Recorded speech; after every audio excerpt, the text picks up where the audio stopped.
Hello learners, welcome to the Curious to Learn. In previous session we have already discussed about metaphysics and now in this video we will discuss about the next branches of philosophy. What is epistemology? Okay, see here you can see the picture. Epistemology is the knowledge, justification of knowledge, or you can say the study of knowledge which justified and which says the difference between the truth and belief. When the truth is objectivism, whereas the belief is the subjectivism. Okay, truth objectivism मतलब truth हमेशा सच्चाई एक ही है. Truth is always single. It can never change. It is the fact. But belief may change. Belief may varies from person to person. That is known as the subjectivism, and that cannot change is the objectivism. Okay, we will move to the next slide and we will study details about it. Okay.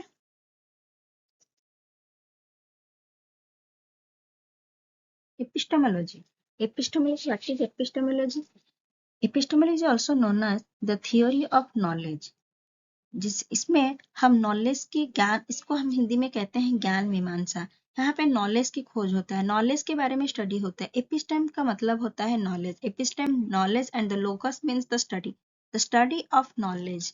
It is the branch of philosophy which investigates the origin, nature, methods and process of acquiring knowledge. मतलब कोई भी चीज का उसके ज्ञान का प्राप्त करना, ज्ञान का ओरिजिन क्या है, कहाँ से वो ज्ञान मिला, उसका नेचर क्या है, कैसे मिला, हमें उस ज्ञान के बारे में पता कैसे चला, उसका मेथड क्या है, कैसे वो मिला, प्रोसेस क्या है, इस सब के बारे में खोज करना, इस सब के बारे में स्टडी करना है हमारा एपिस्टेमोलॉजी कहलाता है.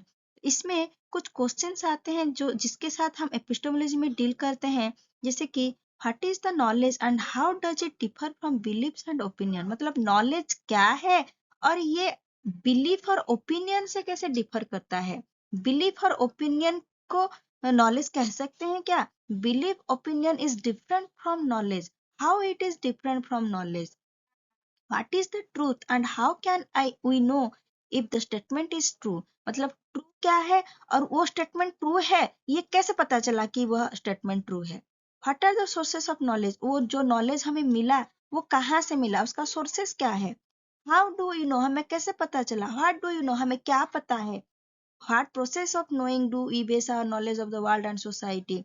वो जो नॉलेज हम गेन कर रहे हैं, वो गेन करने का नॉलेज प्रोसेस क्या है, कौन से प्रोसेस से हमें वो ज्ञान प्राप्त हुआ. What is the authority on which we base our claims to the truth. मतलब कौन सा किसके आधार पर हम एक चीज को हम ट्रूथ मानते हैं, एक नॉलेज को हम ट्रूथ मानते हैं. Do our knowledge claims derive from divine revelation, empirical evidence और पर्सनल एंड सब्जेक्टिव एक्सपीरियंसेस. कहाँ से हमें पता चलता है कि ये ज्ञान जो है सत्य है और यही उसका रियलिटी है, उसका प्रोसेस क्या है, उसका ओरिजिन क्या है, उसका नेचर क्या है. तो एपिस्टेमोलॉजी को हम दो तरह से डिवाइड कर सकते हैं. एक है ऑब्जेक्टिविज्म एंड अनदर वन इज सब्जेक्टिविज्म. ऑब्जेक्टिविज्म क्या है? ऑब्जेक्टिविज्म मतलब कि ट्रूथ इज वन. मतलब यहाँ पे ट्रूथ चेंज नहीं हो सकता, नॉलेज चेंज नहीं हो सकता, नॉलेज कभी चेंज नहीं होगा इन ऑब्जेक्ट अकॉर्डिंग टू ऑब्जेक्टिविज्म. मतलब जैसे कि फॉर एग्जाम्पल हम बोल सकते हैं कि sun rises in the east. This is the fact. Suppose someone believes that कि sun rises in the west. Let him believe, let her believe, but the truth cannot change. The truth is that the sun rises in the east. Sun rises in the east and sun sets in the west. That is the truth. It cannot change. So that is objectivism. तुम चाहे जो मानो लेकिन सत्य कभी बदलेगा नहीं. तो it is a fact, it can not change whether you believe और not. And another one is subjectivism. It depends upon the person's language, experience, culture, gender, social class, race. Okay, all these circumstances, all this environment affect someone's or somebody's knowledge. Okay, and according to this truth varies from person to person. ये knowledge सबके लिए मतलब same नहीं होगा. सब्जेक्टिविज्म में जैसे कि ऑब्जेक्टिविज्म में क्या, नॉलेज तो एक ही है, that is the truth is one single truth that can not change. But subjectivism में ये चेंज हो सकता है. Truth varies from person to person. जैसे कि फॉर एग्जाम्पल हम बोलेंगे कि एंड हियर कैसे चेंज होगा. Observations are influenced by observer and observer is influenced by the observer. मतलब जो पर्सन, हर पर्सन का कल्चर डिफरेंट होता है, उसका एक्सपीरियंस डिफरेंट होता है, gender, social class, race, language सबका अलग अलग होता है. तो वो जिस सर्कमस्टेंसेस से आया हुआ है तो उसके according to according to the circumstances of that person the belief of some knowledge is also differ. Okay, जैसे कि यहाँ पे देखिए एक illusion है, optical illusion. See this illusion, suddenly somebody will see this picture. What picture comes to the mind? Somebody will say this is the face of a lady or face of a girl. Okay, but somebody will say that कि no, there are two horses in this picture. So यहाँ believe क्या हुआ, दोनों के लिए अलग अलग हो गया. एक के लिए हुआ क्या, पिक्चर दो हॉर्स है, और एक के पर्सन के लिए बिलीव ट्रूथ नॉलेज क्या हुआ उसके लिए कि यहाँ पे एक लेडी का फेस है. तो और एक ऐसे एग्जाम्पल हो सकता है कि सपोज एक जेंडर इक्वालिटी के ऊपर या तो जेंडर बायस के ऊपर एक मूवी आया है. तो उस मूवी को देखने के लिए एक बॉय गया और एक गर्ल गया. तो गर्ल जेंडर इक्वालिटी के ऊपर था, तो गर्ल को वो अच्छा लगा मूवी. तो वो आके सबसे शेयर किया कि the movie was very nice. Okay, but that boy didn't like that movie. Okay, then उसके लिए बिलीव क्या हुआ, उसके लिए नॉलेज क्या है, बकवास था मूवी, इतना अच्छा नहीं लगा. तो it depends upon the nature, depends upon the circumstances, depends upon the interest, depends upon the language or culture of the person. That's why in subjectivism knowledge differs from the person to person, whereas in objectivism knowledge never changes. Okay, so knowledge क्या है, knowledge हम different तरह से perception करते हैं. epistemology क्या है, acquiring of the knowledge, how we acquire the knowledge, what is the process, what is the truth. suppose किसी ने कहा कि गॉड है. ओके, गॉड है, तो तुम्हें कैसे पता चला गॉड है, तुमने क्या देखा है उसको. तो वो बोलेगा कि हाँ मैंने उसे देखा तो कोई नहीं है, लेकिन वो बोलेगा कि नहीं मैंने फील किया है, मेडिटेशन किया है. तो उसके लिए वो बिलीफ है कि जो बिलीव करता है गॉड के ऊपर उसके लिए वो ट्रूथ है, जो बिलीव नहीं करता है उसके लिए वो गॉड नहीं है, वो ट्रूथ नहीं है. तो it varies from person to person. Idealist के लिए नॉलेज क्या है, आइडियलिस्ट के लिए नॉलेज है आइडिया. आइडियलिज्म में नॉलेज क्या है, एपिस्टेमोलॉजी क्या है, आइडिया है, knowledge.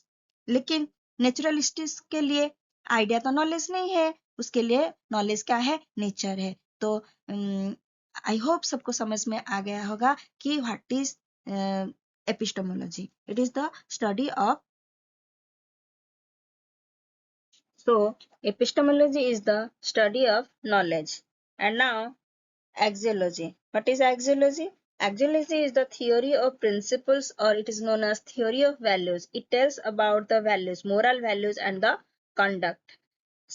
Subdivision of the axiology are ethics and aesthetics. Ethics is the study of moral values and the human conduct, good conduct and bad conduct.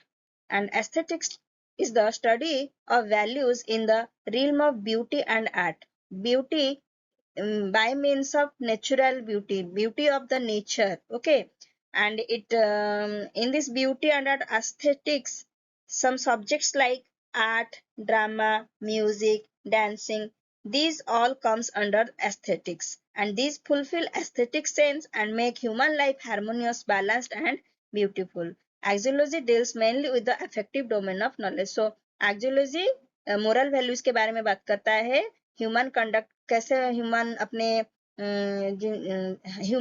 अपने life time में कैसे good conduct, bad conduct, behaviour कैसा होना चाहिए, moral values कैसा होना चाहिए उसके लाइफ में, तो उसको डील करता है. एथिक्स एंड एस्थेटिक्स डील्स करता है beauty and art, music, dancing, harmonious balanced life के लिए एस्थेटिक्स स्टडी करता है. That is the study of the values in the realm of beauty and art.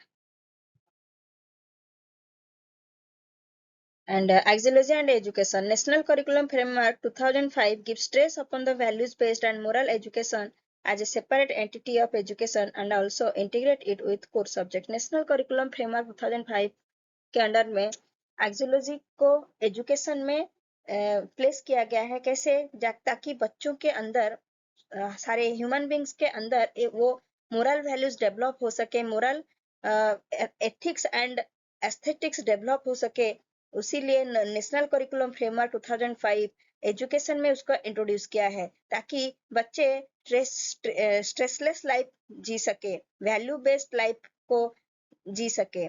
जैसे कि the concept of life skills such as self awareness, critical thinking, decision making, effective communication, coping with stress, empathy, creative thinking, problem solving, and interpersonal relationships, and coping with emotions, and their integrations in the schooling and education is also emphasizes the importance of axiology and education. जैसे कि हमारे school में different types of को curricular activities होता है, जैसे कि drama हो गया, dancing competition, singing competition, debate competition. ये सब क्या है? ये तो एकेडमिक में नहीं आएगा, ये सब आएगा को करिकुलर एक्टिविटीज में। तो ये भी एक क्या हुआ, तो हमारा क्रिटिकल थिंकिंग को बढ़ाता है, डिसीजन मेकिंग को बढ़ाता है, इफेक्टिव कम्युनिकेशंस को बढ़ाता है, एम्पैथी को बढ़ाता है, प्रॉब्लम सॉल्विंग नेचर को बढ़ाता है, इंटरपर्सनल रिलेशनशिप, ये सारे चीज को बढ़ाता है, एस्थेटिक्स नॉलेज को बढ़ाता है, एस्थेटिक्स वैल्यूज को बढ़ाता है, ठीक है। And coping with emotions and their integration in the education, जिसको कि इसके स्कूल में स्कूल के एजुकेशन में इसको इंट्रोड्यूस किया है, ताकि बच्चों के अंदर वो मोरल डेवलपमेंट हो सके। And that is the axiology whatever is introduced in the national curriculum framework. Okay, and education is also emphasizes the importance of axiology and education.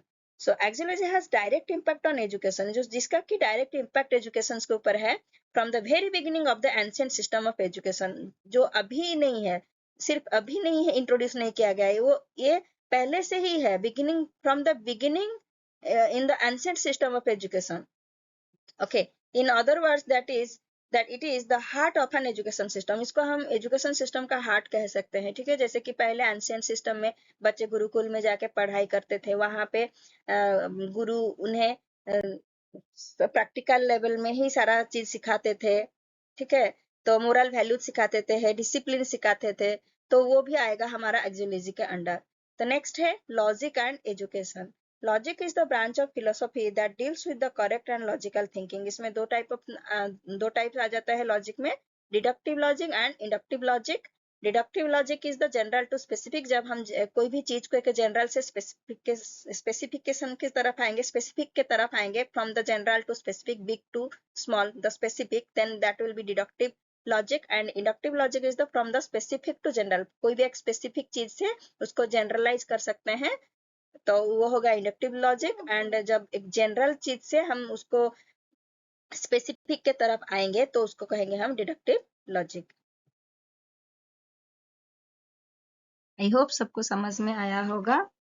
अगर मेरी वीडियो अच्छी लगी हो तो like it, share it and subscribe it, and please don't forget to give comments. आप लोगों का मुझे इतना ढेर सारा प्यार देने के लिए सबको बहुत बहुत thank you and love you all.